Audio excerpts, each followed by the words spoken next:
आज हम बात कर रहे हैं नकुल कपूर की। दिल गया मेरा दिल गया। तुमसे अच्छा कौन है का वो हीरो जिसके रोमांटिक गानों ने मोहब्बत की नई परिभाषा लिख दी। चांद तारे फूल शबनम। लेकिन दोस्तों, शोहरत की उस चमक के पीछे एक ऐसा राज छुपा था जिसने सबको हिला कर रख दिया। एक चेहरा जो ख्वाबों ख्यालों में आए। आखिर क्या हुआ नकुल कपूर के साथ? क्या उनकी मौत की खबरें सच थी?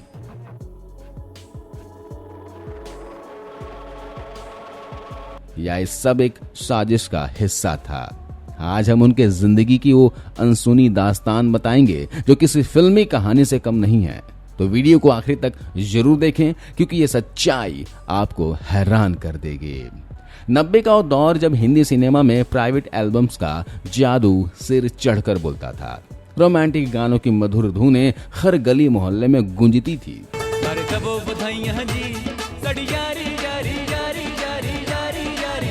उसी दौर में एक नौजवान अपनी दिलकश मुस्कान और मासूमियत और भोलेपन से युवाओं के दिलों पर राज करने लगा, और वो थे नकुल कपूर। नकुल की मासूम अदा और रोमांटिक अंदाज जो जाम से पीता हूँ उतर जाती है।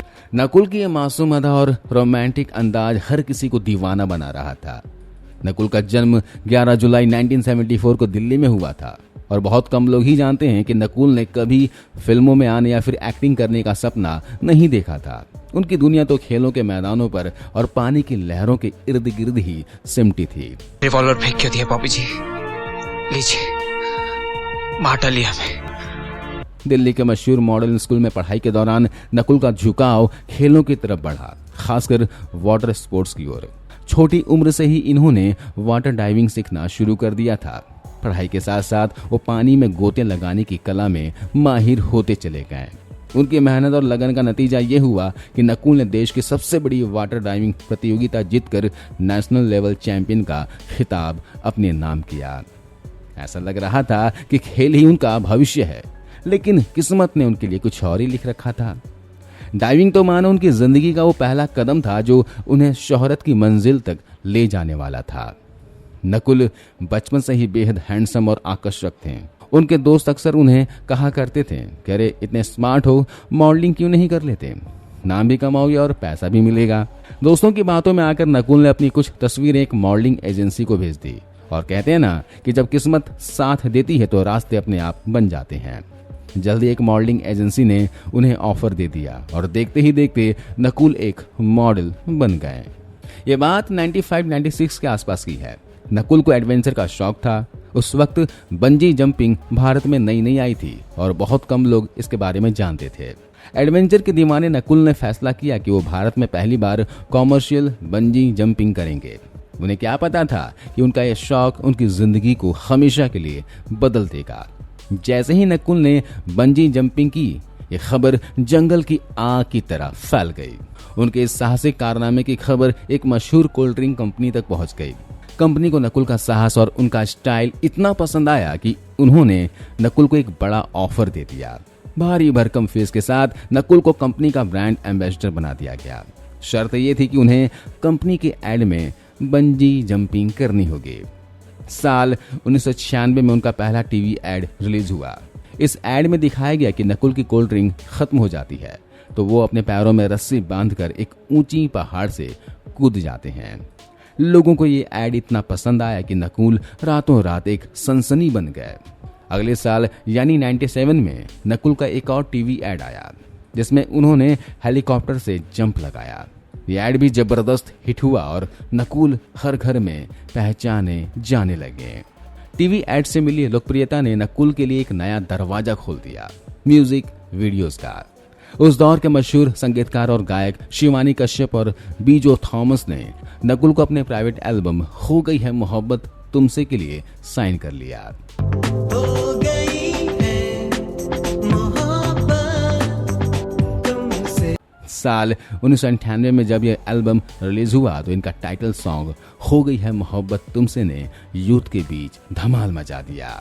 इस गाने में नकुल की मासूमियत और रोमांटिक अंदाज ने खासकर लड़कियों को उनका दीवाना बना दिया। बड़ी म्यूजिक कंपनी टिप्स ने भी नकुल की बढ़ती लोकप्रियता को देखते हुए उन्हें अपने प्रोजेक्ट्स में मौका दिया। साल 2000 में खूबसूरत एक्ट्रेस दीप्ति भटनागर के साथ उनका एक प्राइवेट एल्बम का गाना यारी यारी रिलीज हुआ।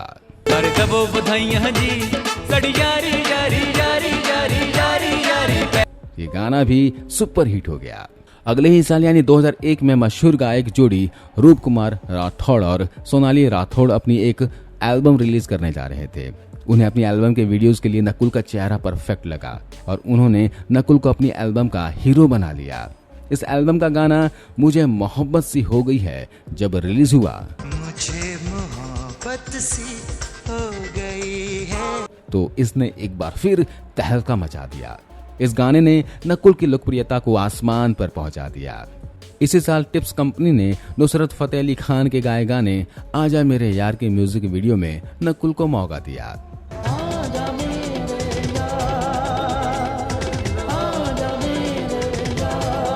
इन म्यूजिक वीडियोस ने नकुल को वो पहचान दी जिसकी वजह से बॉलीवुड के दरवाजे उनके लिए खुल गए।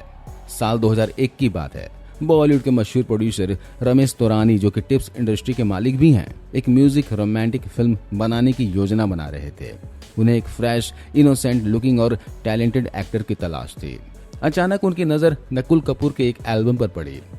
नकुल का अंदाज, उनकी लोकप्रियता और स्क्रीन प्रेजेंस ने रमेश तौरानी को प्रभावित कर दिया। ऑडिशन हुआ और नकुल को उनकी फिल्म का हीरो चुन लिया गया। फिल्म का नाम था तुमसे अच्छा कौन है। यह फिल्म साल 2002 में रिलीज हुई थी। इनका निर्देशन दीपक आनंद ने किया था और नकुल के साथ किम शर्मा और आरती छाबड़िया लीड रोल में थी। फिल्म से जुड़ा एक रोचक किस्सा है। मेकर्स ने एक खास रणनीति के तहत आँख है भरी भरी और तुम फिल्म के गाने को रिलीज से कई महीने पहले ही लॉन्च कर दिया था और ये रणनीति सुपर हिट साबित हुई। फिल्म के तीनों गानों ने म्यूजिक लवर्स के बीच कोहराम मचा दिया। जिसमें पहला गाना था सोनू निगम की आवाज में, ये उन दिनों की बात है। ये उन दिनों की बात है। दूसरा गाना फिल्म का टाइटल सॉन्ग तुमसे अच्छा कौन है। चांद तारे फूल शबनम। तीसरा गाना था कुमार सानू की दर्द भरी आवाज में, आंख है भरी भरी। आँख है भरी भरी और तुम, जो हर टूटे दिल की आवाज और हर एक तरफा आशिक का नगमा बन गया। इन गानों की दीवानगी का आलम यह था कि फिल्म रिलीज से पहले ही बाजार में इनके सारे कैसेट्स और सीडी आउट ऑफ स्टॉक हो गए। 26 जून 2002 को जब यह फिल्म रिलीज हुई तो दर्शक नकुल को बड़े पर्दे पर देखने के लिए सिनेमा घरों में उमड़ पड़े। फिल्म में नकुल ने अर्जुन सिंह नाम के एक सीधे साधे राजस्थानी लड़के का किरदार निभाया जो सिंगर बनने का सपना लेकर मुंबई आता है। उनका भोला अंदाज और अदाकारी दर्शकों को खूब पसंद आई। दिलचस्प बात यह है कि उसी दिन गोविंदा और रानी मुखर्जी की फिल्म प्यार दीवाना होता है भी रिलीज हुई थी, लेकिन तुमसे अच्छा कौन है कि म्यूजिक और नकुल की लोकप्रियता के आगे वो फिल्म फीकी पड़ गई। हालांकि कुछ बॉक्स ऑफिस रिपोर्ट्स के मुताबिक फिल्म ने बहुत बड़ी कॉमर्शियल सक्सेस तो हासिल नहीं की, लेकिन नकुल कपूर रातों रात एक मशहूर चेहरा बन गए। पेज 3 की पार्टियों में उनकी चर्चा होने लगी। उन्हें बॉलीवुड का अगला बड़ा सुपरस्टार कहा जाने लगा।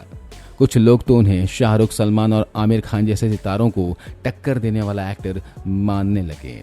तुमसे अच्छा कौन है की सफलता के बाद ऐसा लग रहा था कि नकुल बॉलीवुड में एक लंबी पारी खेलने वाले हैं।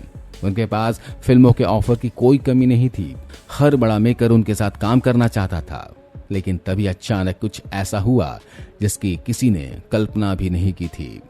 नकुल कपूर अचानक बॉलीवुड की चमक दमक वाली दुनिया से गायब हो गए।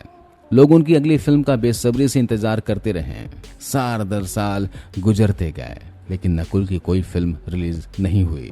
ना तो उनकी कोई खबर आई और ना ही कोई सुराग मिला। एक चमकता हुआ सितारा अचानक आसमान से ओझल हो गया। नकुल के अचानक गायब होने से तरह तरह की अफवाहें फैलने लगी। कुछ साल के बाद एक ऐसी खबर आई जिसने उनके फैंस को गहरा सदमा दे दिया। खबर थी कि नकुल कपूर की मौत हो गई है। कोई कहता है कि उन्हें कोई गंभीर बीमारी थी, तो कोई कहता है कि एक भयानक सड़क हादसे में उनकी जान चली गई। मीडिया में खबरें छाई रही। सालों तक लोग यही मानते रहे कि उनका पसंदीदा सितारा अब इस दुनिया में नहीं है। एक ऐसा कलाकार जिसने इतनी जल्दी शोहरत की बुलंदी छू ली थी, उनका अंत इतना दुखद होगा ये सोचकर लोग हैरान थे। लेकिन ये कहानी का अंत नहीं था, ये तो एक लंबे सन्नाटे के बाद एक नए अध्याय की शुरुआत थी। सालों की खामोशी के बाद साल 2009 में नकुल कपूर एक बार फिर दुनिया के सामने आए। उन्होंने खुद सामने आकर कहा कि मैं जिंदा हूं, मरा नहीं हूं। ये सुनकर हर कोई हैरान रह गया। तब जाकर यह राज खोला कि लोगों ने उन्हें जिंदा ही मार डाला था। उनकी मौत की खबरें महज एक अफवाह थी। लेकिन सवाल वही कि आखिर नकुल इतने सालों तक कहां गायब थे? उन्होंने शोहरत की बुलंदी पर पहुंचकर सब कुछ क्यों छोड़ दिया? इस सवाल का जवाब भी नकुल ने खुद दिया। नकुल की जिंदगी का एक गहरा सच सामने आया, उनका अध्यात्म की ओर झुकाव। नकुल के मुताबिक फिल्मों से मिली अचानक और बेशुमार शोहरत ने उन्हें और ज्यादा आध्यात्मिक बना दिया। वो इस चकाचौंध भरी दुनिया में खुद को खोया हुआ महसूस करने लगे थे। उन्हें मन की शांति और जीवन का असल मकसद अध्यात्म की राह पर चलकर ही मिला। इसलिए उन्होंने अपने करियर के शिखर पर होने के बावजूद सब कुछ छोड़कर अध्यात्म की राह चुन ली। उन्होंने भारत छोड़कर कनाडा में बस गए। कनाडा के वैंकूवर शहर में अपनी पत्नी और बेटी के साथ उन्होंने एक शांति और सुकून भरी जिंदगी शुरू की। वहां उन्होंने डिवाइन लाइट योगा नाम का एक योग सेंटर खोला। अब वो इसी शहर में लोगों को योग और अध्यात्म की शिक्षा देते हैं। हालांकि बॉलीवुड छोड़ने के बाद नकुल ने एक्टिंग से पूरी तरह नाता नहीं तोड़ा। साल 2009 में वो Canadian TV series terminal city के कुछ एपिसोड्स में नजर आए। इसमें उन्होंने यश नाम का किरदार निभाया, लेकिन इसके बाद इन्होंने एक्टिंग से पूरी तरह दूरी बना ली। सवाल ये उठता है कि अगर नकुल ने सच में अध्यात्म की राह चुनकर एक्टिंग छोड़ दी थी तो कनाडा में उन्होंने एक्टिंग में वापसी की कोशिश क्यों की? कुछ लोग कहते हैं कि शायद बॉलीवुड में उन्हें अचानक मिली सफलता के बाद किसी अंडरवर्ल्ड डॉन के दबाव का सामना करना पड़ा था। क्या उनकी जान को खतरा था? क्या वो डर के मारे भारत छोड़कर भाग गए थे? इन सवालों के जवाब शायद कभी न मिले, क्योंकि नकुल ने इस मामले पर पूरी तरह चुप्पी साध रखी है। फिलहाल नकुल कपूर 50 साल के हो चुके हैं। उनके चेहरे पर आज भी वही मासूमियत है, लेकिन अब उनमें एक आध्यात्मिक शांति और ठहराव भी दिखता है। एक समय था जब नकुल बॉलीवुड के पोस्टर बॉय थे। आज वो एक योगी की तरह जिंदगी जी रहे हैं। जिस शख्स को दुनिया ने मृत मान लिया था, वो आज हजारों मील दूर एक नई पहचान के साथ जी रहा है। किस्मत ने जिस नौजवान को बॉलीवुड का चमकता सितारा बनाया, उसी किस्मत ने उसे एक साधु जैसा जीवन भी दे दिया। नकुल कपूर की कहानी हमें सिखाती है कि जिंदगी में असली खुशी और शांति शोहरत और दौलत से कहीं ऊपर है। दोस्तों, आपको नकुल कपूर की ये कहानी कैसी लगी? उनका कौन सा गाना या फिर कौन सा किरदार आपको आज भी याद है? क्या आंखें भरी भरी ये गाना आज भी आपके दिल को छूता है? भरी भरी और तुम हमें कमेंट्स में जरूर बताएं। अगर आपको ये कहानी पसंद आई हो तो वीडियो को लाइक करें, अपने दोस्तों के साथ शेयर करें और हमारे चैनल को सब्सक्राइब करना ना भूलें। ऐसे ही दिलचस्प और सच्ची कहानियां हम आपके लिए लाते रहेंगे। अगली वीडियो में फिर मुलाकात होगी, तब तक के लिए नमस्कार।